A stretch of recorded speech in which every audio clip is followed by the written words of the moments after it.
Welcome everyone to the Great Game of Thrones Nerd Off, the show where me and Ellen get together every week to talk about the latest episode of Game of Thrones, talk about fan theories, whether we thought it was shit or not, etc.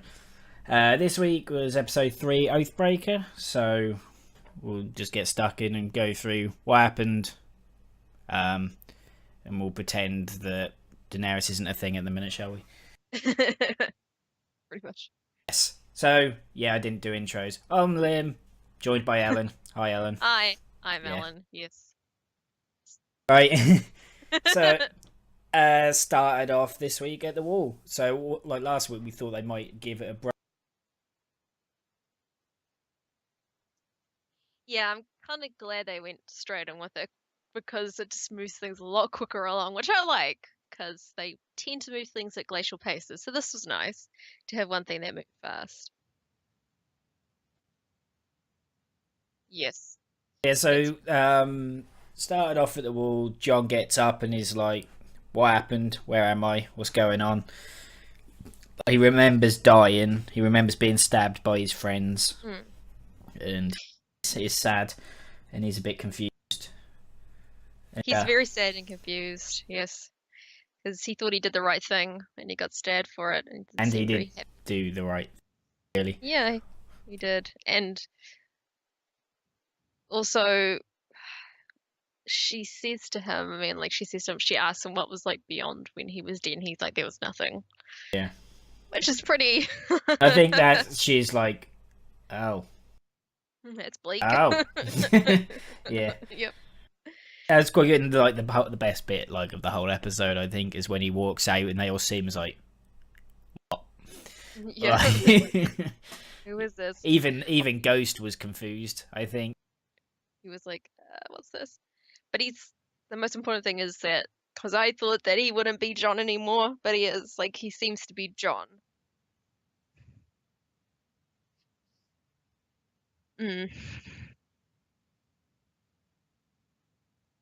Yes, he is himself, which is interesting. Still has all his memories, all his own personality quirks. Then after that we got Sam on a boat being. That scene was completely pointless. Sam is still a thing, basically. Yeah. Like it didn't really like serve any.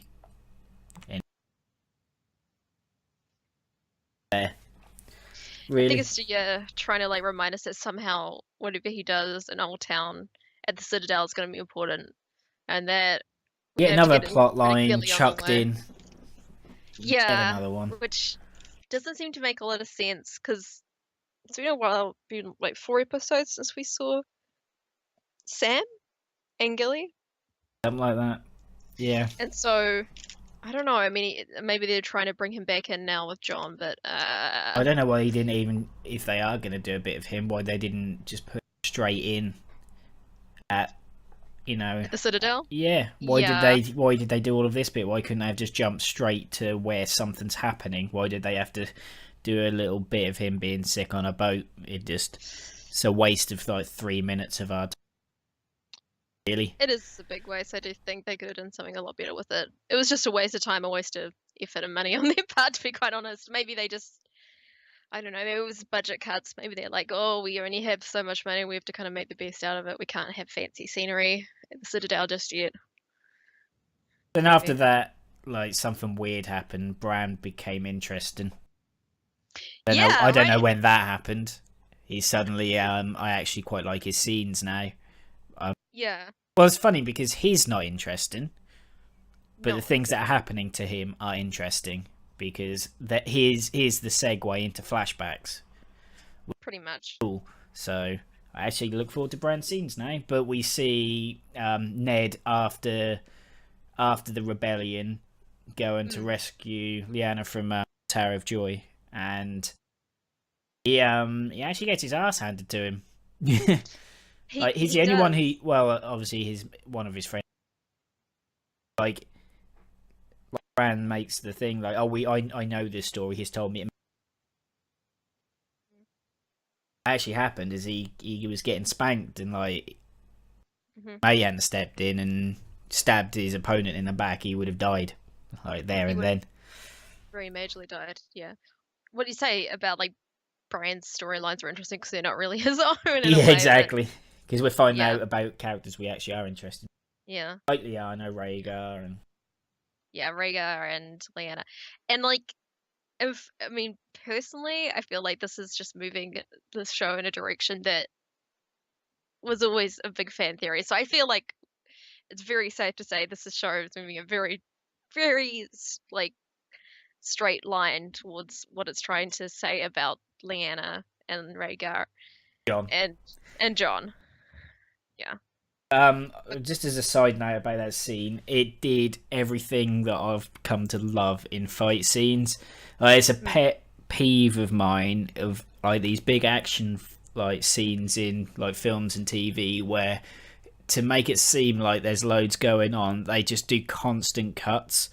It's just every second, it's Oh like yeah. cut, cut, cut, cut, and like between punches and kicks and stuff, and it, like Mm. I hate that.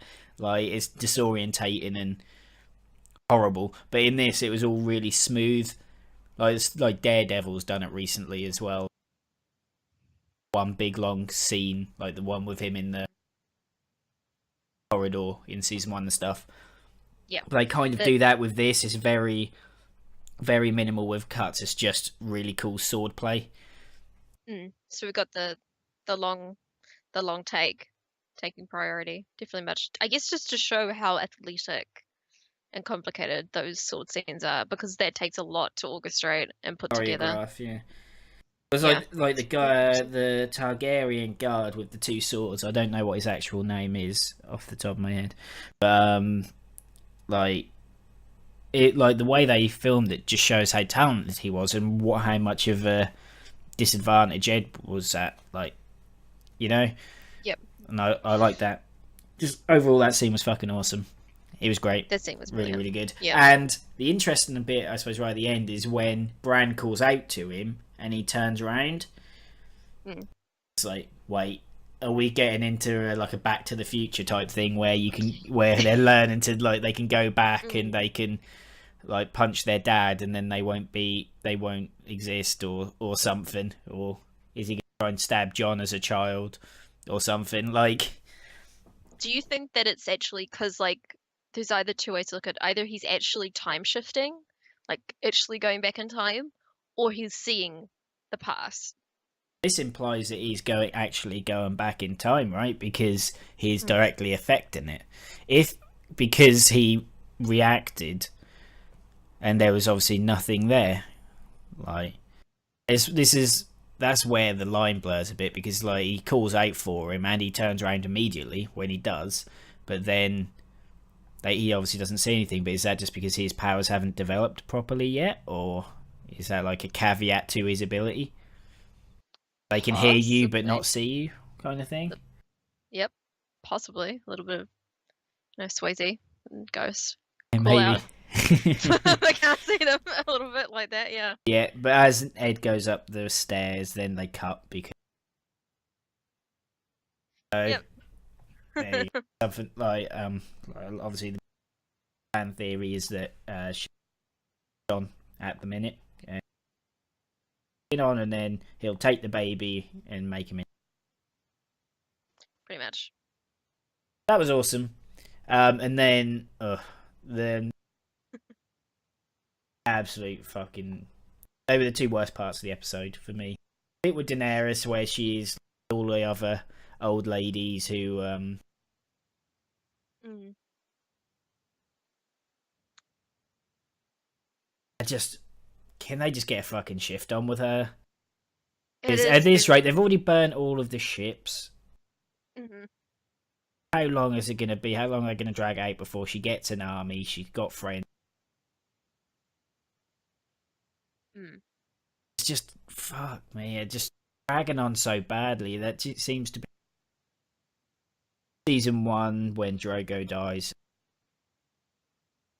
She's got no support, and just that whole thing over again. And it's like she's supposed to be this badass character. Can you just fucking get her doing something now? I'm not exactly sure what they're trying to do because I feel like, yeah, as you said, they're retreading previous narratives because like the whole first season was her becoming her own person, And this seems like retreading that again, the same storyline, because they're kind of like trying to frame her back as like property and as being a wife and as being kind of like subject to this kind of council who will vote on her, like if she can stay with the Windows in the Temple or if she's going to be cast out. Killed But is the other you're killed, opportunity. I guess. But it seems like that's the content of it, the idea of like, emancipation, I guess, is like something that's kind of previously been treated over quite a few times. So I don't Yeah.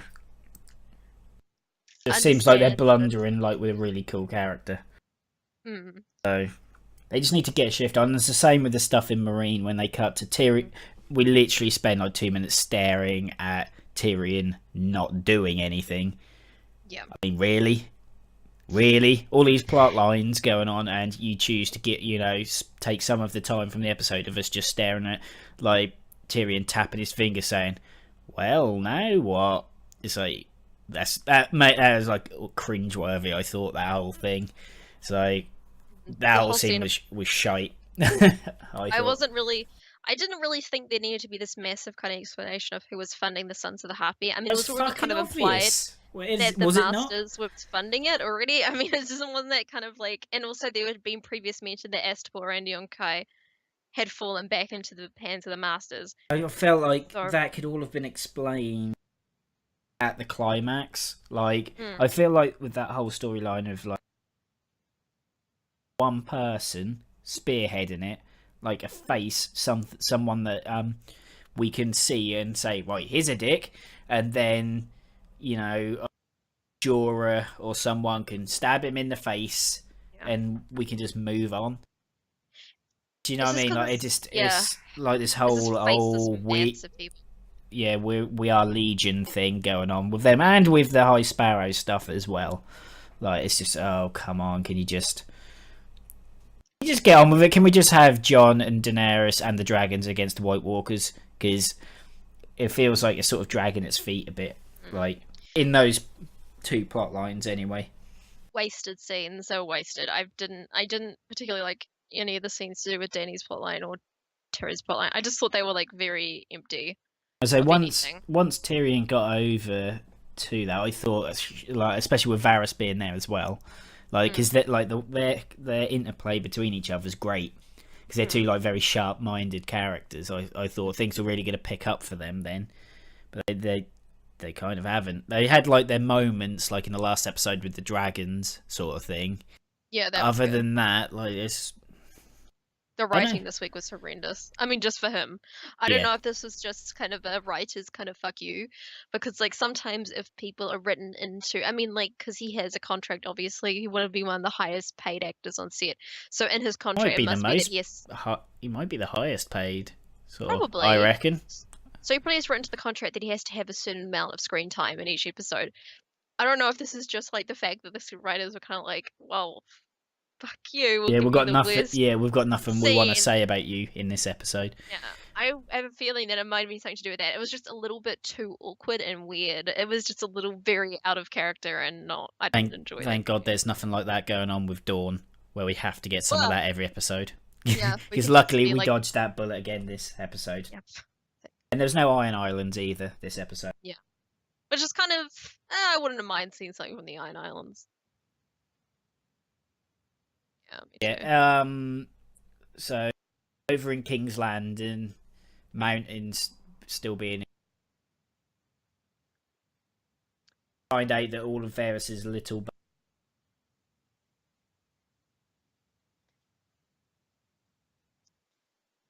The new, The the new guy. mace, yeah, the new maester is kind of behind it all. He's kind of decided to take up that mantle and use the kids, and Cersei's telling him what to do with them, and like she's very much back to her old vengeful ways. It's the same woman basically. The big difference is, especially when she doesn't have the influence she used to have. Yeah, she's got the No. mountain who's really big and intimidating, but you realise that the root of all of her power came from everybody's fear of her dad. Yeah, and no one's afraid of, well, he's Because around. everyone's Yeah, no one's afraid. Yeah. like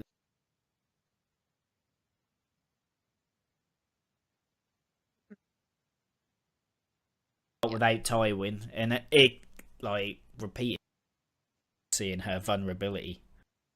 She wants to be able to throw her weight around, and like Lady Olenna, Marjorie's gran, she has yet again another brilliant scene where she just shreds, Mm. basically, because she's just a sarcastic old lady, and she's just brilliant. She's like She's she's one of my favorite characters. I love Violina. It's just because she's smart enough to know that, the sands of time, move. And like that's the thing with Cersei, is Cersei can't deal with change, and so she's so used to being the queen that she can't see beyond that picture, and so her ability to affect and influence is hindered by her very small, narrow-minded view of what her role is in society. Is she still, yeah? Lady Lena has the line of said, "You are not the queen. Marjorie is the queen," and she Mm. said, like, she makes like a little incest joke of saying, "With your Yeah. family, it's a bit confusing. I do understand this." And so I thought, go on, love. Yes. Yeah. It's because everybody else just knows. I mean, like even like they all seem to realize that as like power shifts, role shift, whereas like Cersei just never Sort understands of trying that. to cling on in she to something she doesn't have anymore. Yeah, pretty much.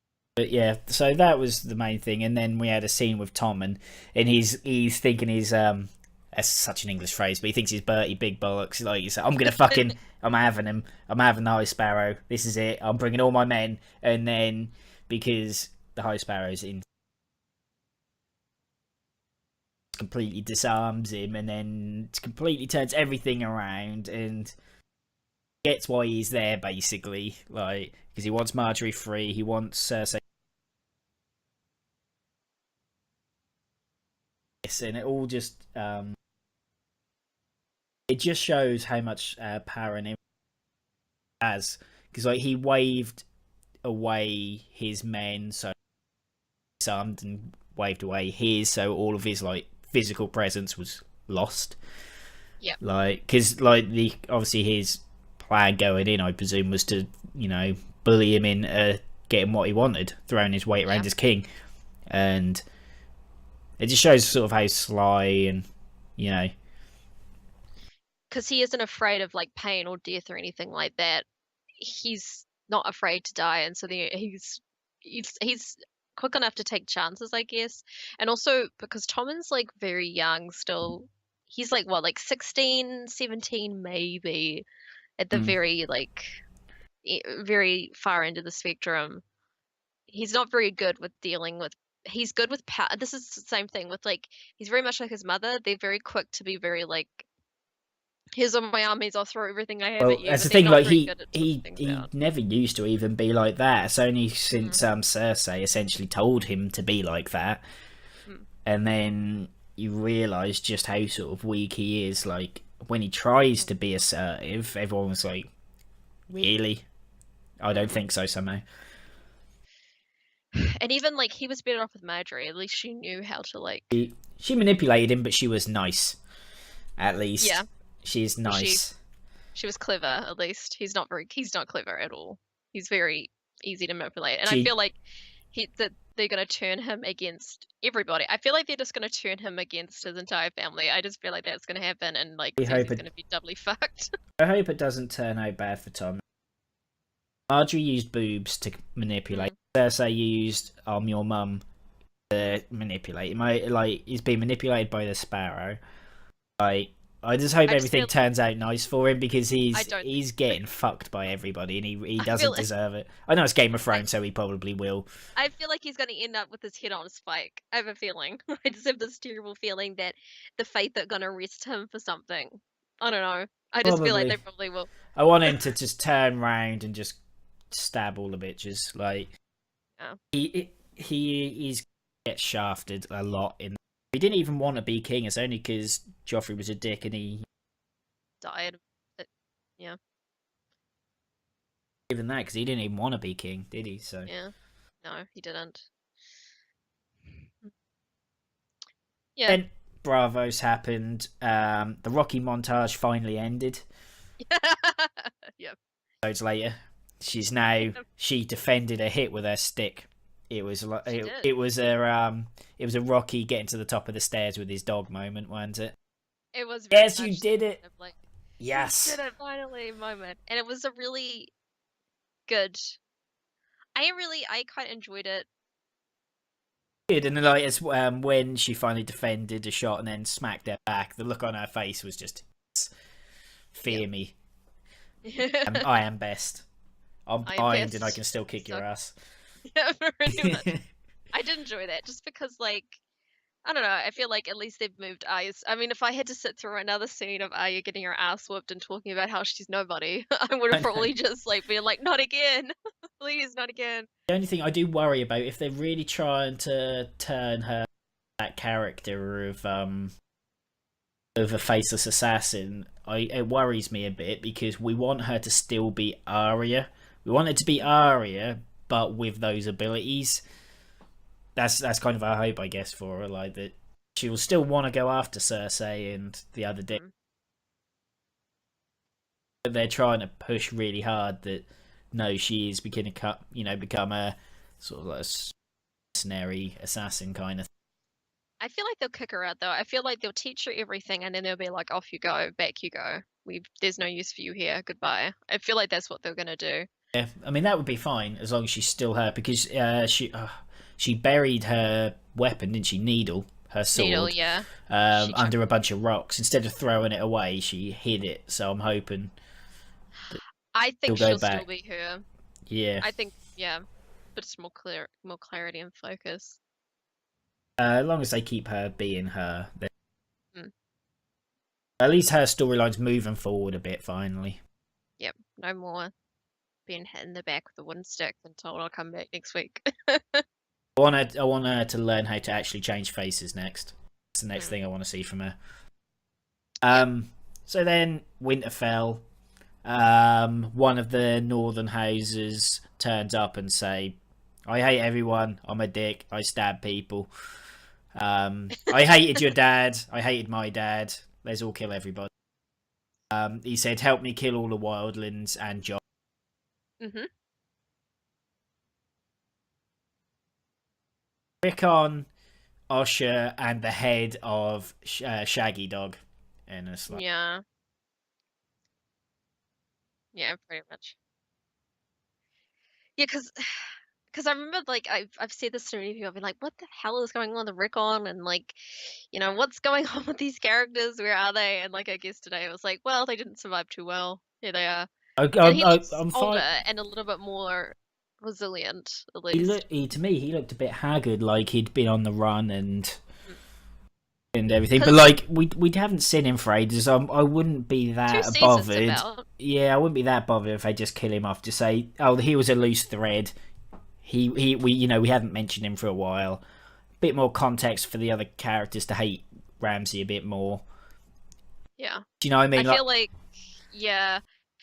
I feel like, I guess it kind of brings us to our last point, but I feel like Rickon is going to play really nicely into what happened into the last scene of the well, episode. one Yeah. Sansa is now with Brienne and Gunner. Mm. I want to Possibly. keep hold of him, but Mm. yeah. So does that link us in? I suppose.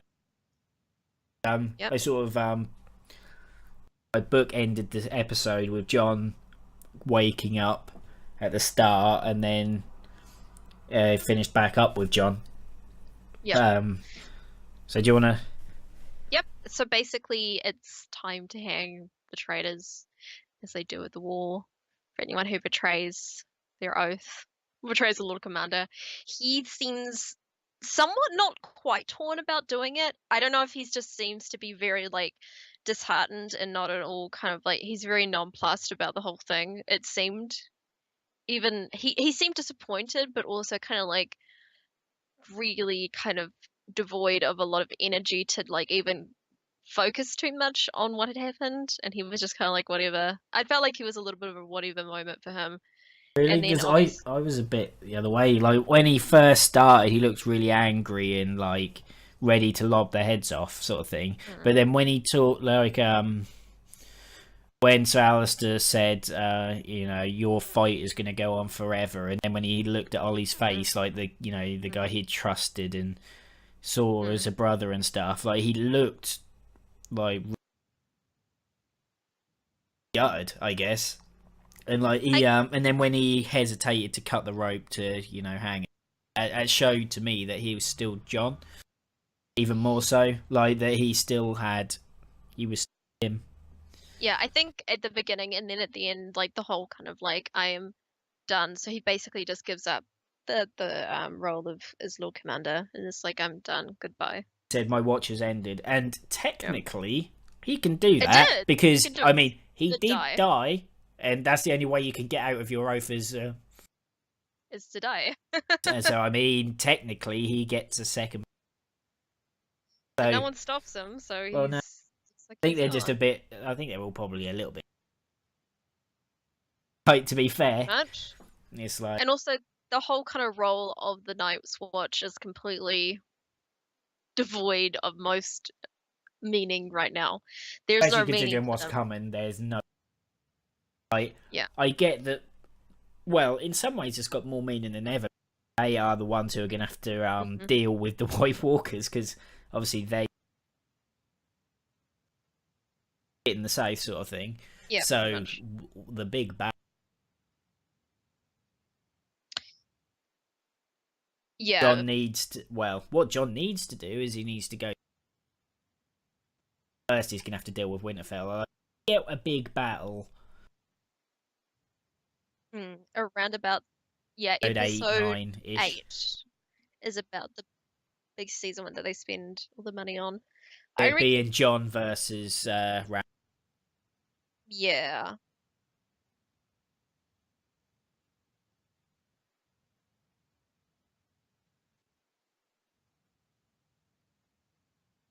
at Winterfell. Yes. Yes.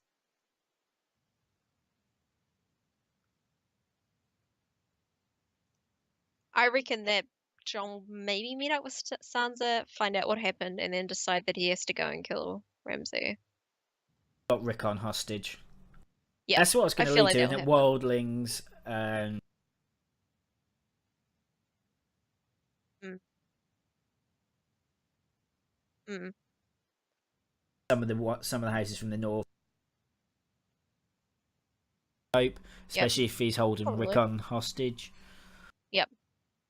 I think that's the big fight we're leading to. I mean, I do wonder if we're going to get any season. They might, maybe a scene of them getting close to the wall, but I think I can't see us getting hardly anything White Walkers, especially the way like the plot lines they're setting up. Mm. There's been like Maybe no the mention of them so far. 3 episodes in. maybe yeah, I think the White Walkers might be the last actual scene of this season of them actually coming through the wall, Or getting over yeah, the or wall, or at the maybe wall. yeah, maybe coming out of the forest and they gaze over and there is Hmm. the wall kind of thing. Yep. Way that the Wildlands did in season 3, Yep. 4. Season 3, I believe it was, or 4. One of the previous seasons. It feels like because so much, it's weird. So much and so little happens. Like it's hard to. Yep. Your memory is going. We have to be aware of that. Yeah. Overall thoughts. What did you enjoy? I enjoyed it, because I enjoy seeing what I want to happen with like the storyline behind John, and I like seeing John, and I did like seeing progression in Arya's storyline. I feel like a lot of scenes were wasted. I think half was great, half was kind of eh. The good scenes were really good, but then the bad scenes. I would give it a 7. I feel like the writing Yeah. wasn't really on point. Yeah, like But a obviously 7. the flashback was awesome. I enjoyed Arya's scene, and the stuff with John was great too. And then a bit wanky, I think. Yeah, everything else lacked depth or thought. I didn't think they did a very good job of writing it. I don't know who wrote the episode, but I wasn't a fan of it. I feel like it was a very lazily written episode. I don't know if they just chose like a staff writer. This was his chance to write it, but I was not at all. It was written by Benioff and Weiss. Okay, so that also confuses me because I feel like if anyone, they should have some kind of direction it was going in, but it might come down also to the director. Who knows? But I was not impressed with their writing. They are showrunners. That doesn't impress me. I think it's furthered some of the plot lines nicely enough. Some of them really do need a kick up the arse now. Daenerys, all of the stuff over in Marine, that all needs to get a shift on. The stuff in Bravos could do with getting a shift on too. Yep. We'll pretend that Dawn isn't a thing. Yep. Not have that storyline, and then Iron Islands, if something's going to happen with that. I do wonder if Iron Islands are going to be the one in the middle between Jon. They pick a side. Yeah. Like the Swain, yeah, they're the Swain probably. side, like when it was Jon against Wildling army. Stannis came and he was the sort of party who swung that fight. And obviously Tywin at the Blackwater Bay fight was the third, because that's sort of quite a repeating theme. Someone else gets involved and they're the one who decides. Yes. That's where they're going at with the. Possibly. What might also happen is that the phrase might have to. I feel like the phrase might come back and link up with the Boltons if that's going to come their massive fight of the season. We might see them again. Rob Stark did kind of. Yep. So, yep. Quite possibly. But yeah, so that was the great Game of Thrones nerd off. Episode 3, Oathbreaker. We'll be back next week for episode 4. Thank you all for joining us, and we'll see you next week. See ya. Bye.